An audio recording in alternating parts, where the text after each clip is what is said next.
Gadgets, the most successful video series on this channel, reaches its 4th edition today.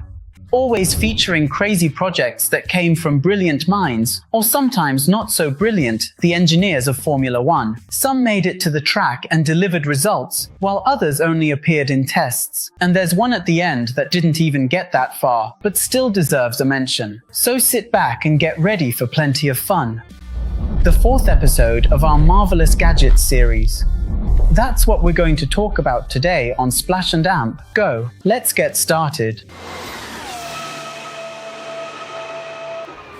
Needless to say, you can and should watch episodes 1, 2, and 3 of this series, but it's also fine if you're starting with the 4th. It's not a sequence. You can start here, go back later, or start with the first one and then move on, and so on. So, without further ado, let's get to the first of 10.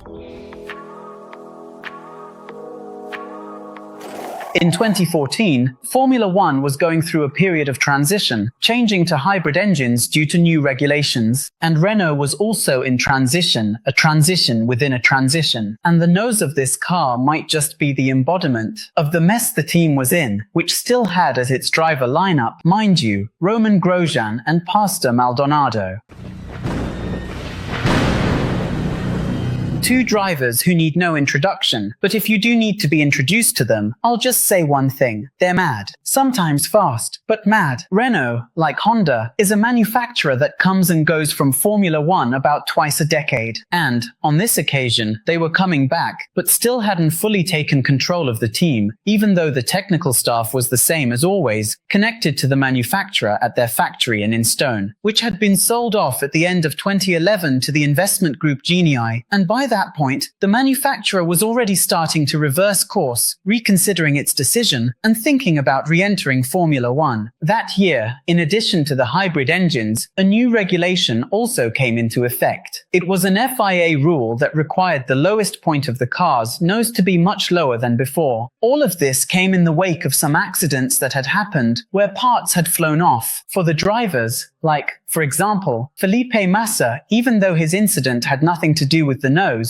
and John Surtees' son, who was struck on the head by a wheel. Studies were also ongoing for the introduction of the halo, which, as we know, would come later. But at that time, having a lower nose was seen as a good safety measure. But the rule referred to the tip of the nose, that is, the very end, and so the teams took this literally, and the result was a hideous parade of noses. I'd even call them phallic, if you know what I mean. Most of the teams went down this route, putting the tip of the nose right down low, throwing any sense of aesthetics out the window. And I'd say to you that the best solutions ended up being Red Bulls and Mercedes, and Renault's, for some reason, went for the two-tip approach, perhaps thinking about feeding the floor with air passing through the middle, and not just two tips, but one tip bigger than the other. Why? Jesus. One. I don't know. Nicknamed by the fans and quickly in the paddock as well as the anteater. It resembled the animal from Brazilian wildlife, but also a vacuum cleaner, a plug socket. Anyway, I'll leave it up to you to nickname. The team ended up being 7th among the constructors, ahead only of Caterham, Marussia, and Sauber, who, evidently, had dreadful years. They scored twice with Grosjean, 2 8th places, and once with Maldonado, a 9th place. 10 points in total.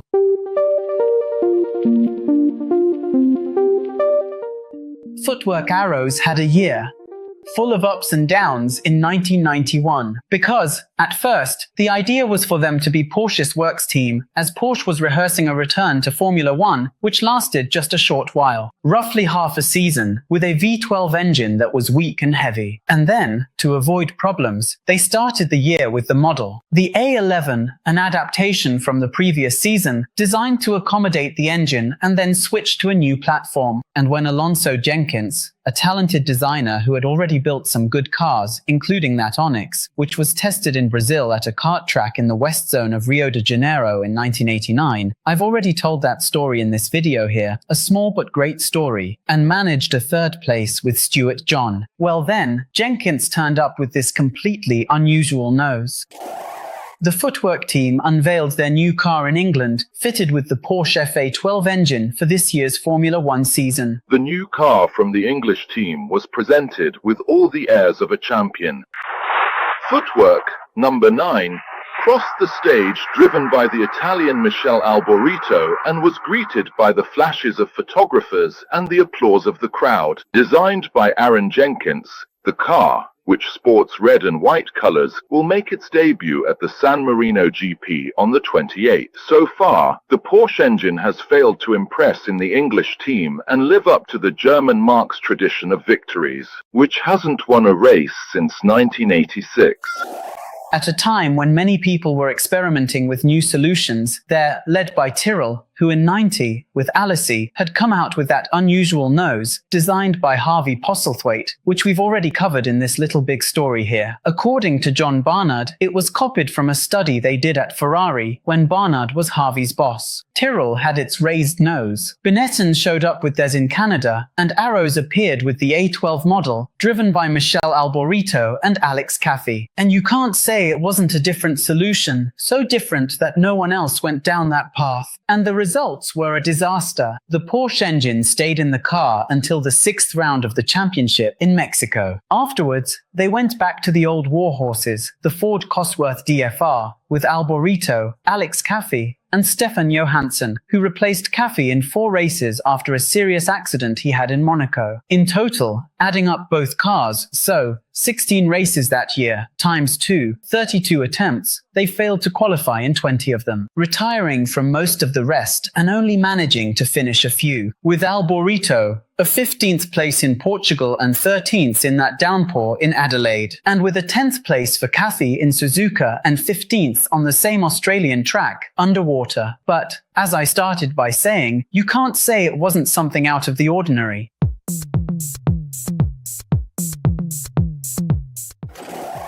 Honda's participation in Formula One in the 2000s was, there's no other way to put it, a disaster. They had left McLaren in 1992 and supplied engines through Mugen to Jordan at the end of the 90s. They told Barr and Eddie Jordan's team, we'll buy one of you, whichever finishes higher in the standings. They considered buying Jordan, who actually beat Barr, but they warned, Eddie, we'll buy the team, but you have to leave. Naturally, he didn't agree, so they ended up partnering with Barr, which would become Honda. And then, the more money they put in, the more the car went backwards. And when the car finally became good, in 2009, the team was no longer Honda. They did well in 2004, more or less well in 2005, a bit worse in 2006, badly in 2007 with that Earth car, and in 2008. My God, the duo of Rubens Barrichello and Jenson Button suffered, and the best moment that season was in a downpour at Silverstone, when Rubens got a podium, 3rd place. With Ross Brawn as technical director, everyone thought, they'll be quick in no time. They're going to start performing well. Anything they put on the car caught people's attention, even those Dumbo ears that were fitted to the front cone. Jenson Button even said that they made absolutely no difference. Besides being ineffective, it was quickly banned by the FIA, who also warned the others, including McLaren, who showed up with a similar device. That kite string hook that motorbike couriers and the karting crowd use isn't going to stay on these cars. Thank goodness, because it was ugly as sin.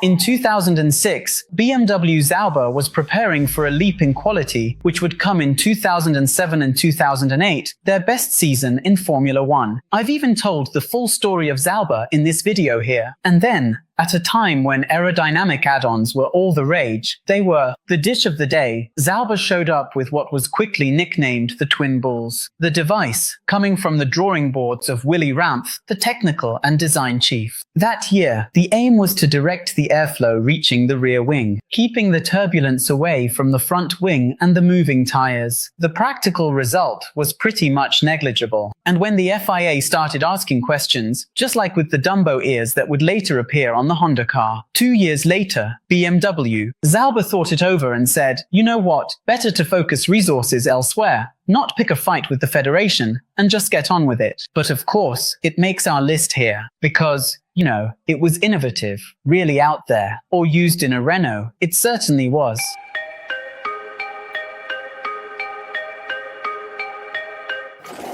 With a designer by the name of Mike Coughlin, who would later get involved in the espionage scandal. At the end of that year, with Ferrari, The MP4-21 also appeared for the 2006 season, just like Sauber's previous one, with the famous horns. The aim, as with the twin Toros, was to direct the airflow towards the rear, in an area very prone to turbulence coming from the front tires. Quickly nicknamed the Rhinoceros, it had no issues with the FIA and stayed on the car, and it was considered effective. So effective that Kimi Räikkönen, a rising star at the time who had already signed to race with Ferrari, was the best of the rest. Fifth in the Drivers' Championship, behind only the two Ferraris, Schumacher and Felipe Massa, and the two Renaults, Fernando Alonso and Giancarlo Fisichella. Just to show you that it's not a requirement for our list that these contraptions failed. Ring. Some of them work.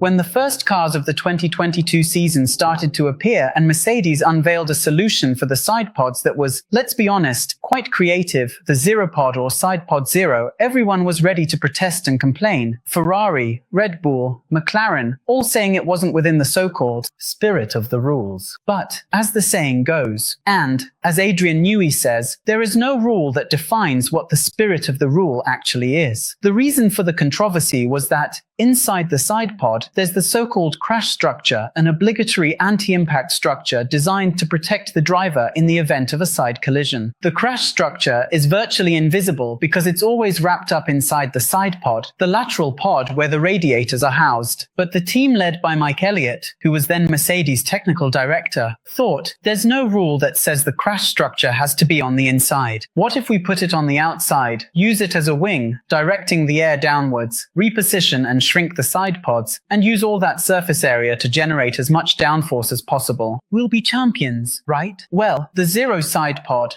as history showed, wouldn't be the reason for the failure of Mercedes that year, who were dealing with many other issues, like not knowing how to manage all that possible downforce, which caused the floor to flex and triggered the porpoising phenomenon, something Adrian Newey had already foreseen when designing Red Bull's RB18, being an old hand at this, having worked during the previous era of ground effect regulations, back in the late 1970s and early 1980s. And so, when Ferrari and Red Bull showed up in Bahrain, performing much better than Mercedes as soon as the season began, any intention of protesting against Hamilton and Russell's car went out the window, because no one protests against a car that's performing badly, performing very badly in this case. And so the Zero side pod model ended up becoming synonymous with those years of failure. And perhaps, if you think about it, for Mercedes those years haven't really ended even now.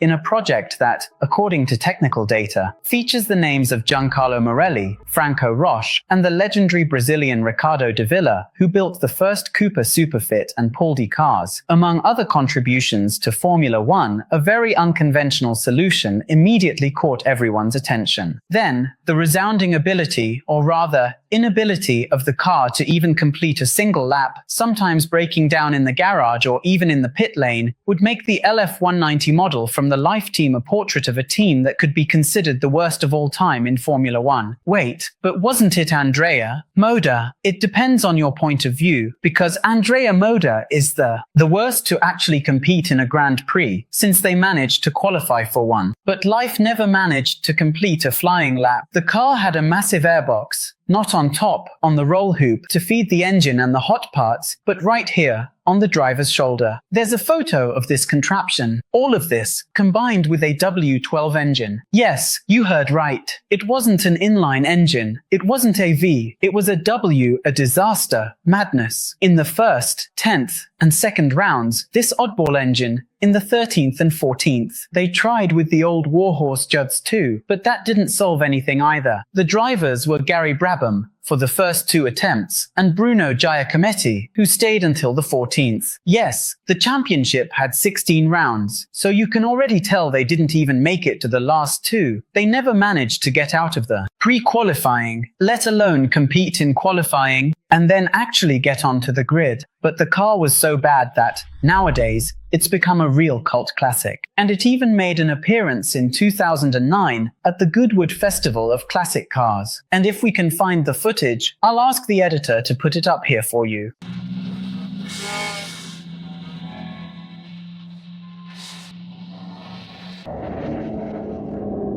Because just like in football, it's not only the winning team that makes the fans' hearts beat faster, is it? These magnificent old bangers from Formula One history also have a special place on the left side of our chest.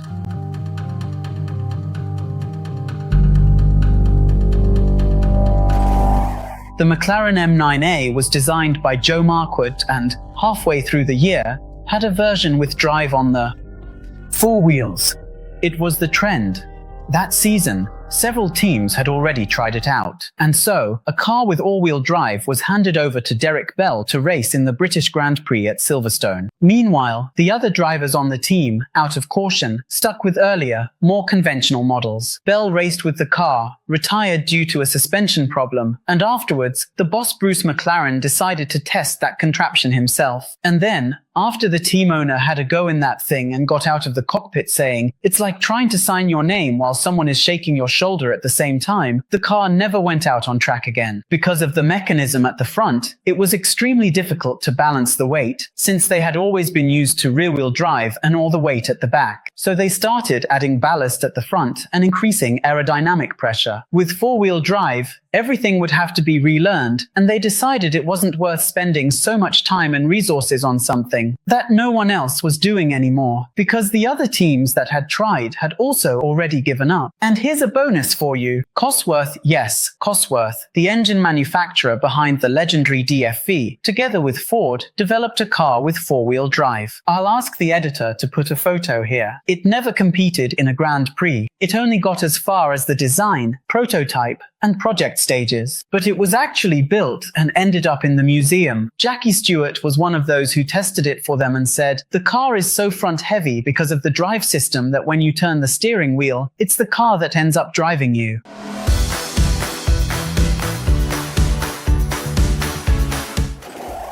Designed by Robin Herd for March in 1975, it was the 751 skirt model version, with a skirt. This has nothing to do with the ground effect miniskirts that would come later. At the end of the 1970s, the extensions were placed behind the rear tire. The aim? Perhaps to create a super diffuser from 𝑖𝙗 using this expression. At least here in Sao Paulo, people say that everything from 𝑖𝙗 is big. Anyway, our national audience needs us to explain some of these regionalisms. I don't know if in Amapa, Maranhão, or Rio Grande do Sul, 𝑖𝙗 is discussed. 𝑖𝙗 is a city in Sao Paulo. The fact is that Vittorio Brambilla won a race with the March 751 in 1975 at the Oosterreachring, now the Red Bull Ring. But the 751 wasn't fitted with the device. There were already some websites saying it was, but it wasn't. Just look at the video footage. I'll ask the editor to put a little clip here for you, from that legendary race where Brambilla made Formula One history, winning, letting go of the steering wheel, and crashing on the slowdown lap. Afterwards, after the checkered flag has been waved, signifying the official end of the race, the moment of truth arrives as the cars cross the finish line. But the contraption did make it onto the track a few times. There are photographs, and that was enough for it to become immortalized. And yes, of course, to appear here on our list.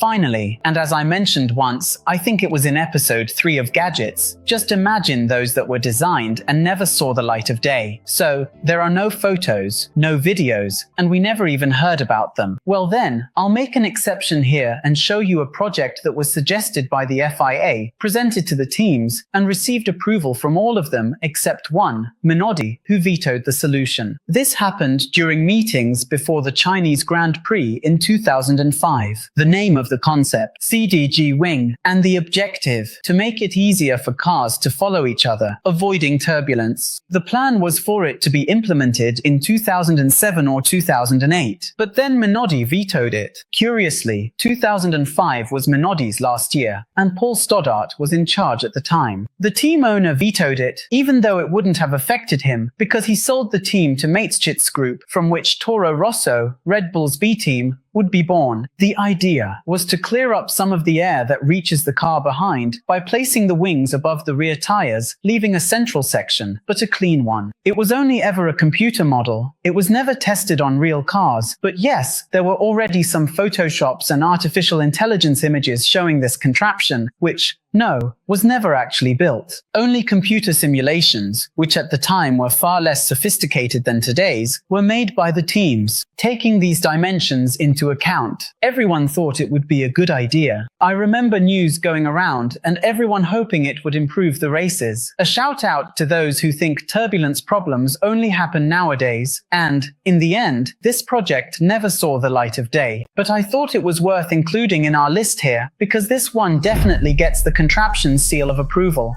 Did you enjoy the 4th edition? I admit I've run out of material for a 5th one, but then we could move on to Indy, or to endurance cars, unless one of you watches all 4 episodes and suggests some that aren't here. No point saying, oh, the 6-wheeler, the fun car, from Brabham. I've covered all those. Haven't you seen them? As I said, I invite you to watch. So, that was another episode of Splash and Go on YouTube, the 4th edition of the Contraptions. I hope you enjoyed it. Leave a like.